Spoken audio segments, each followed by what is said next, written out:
Cybersecurity breaches are daunting, but how you respond determines your organization's future security. Step 1. Contain the damage.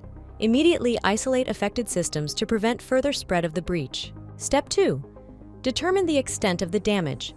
Identify what data or systems were affected to understand the full scope of the breach.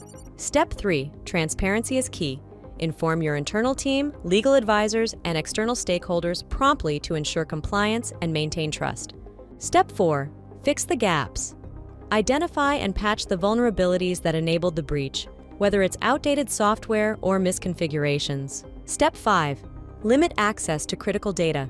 Implement stricter access controls and enhance authentication protocols. Step 6. Learn from the attack.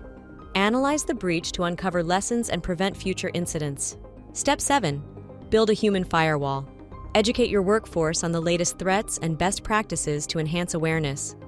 Step 8. Stay vigilant.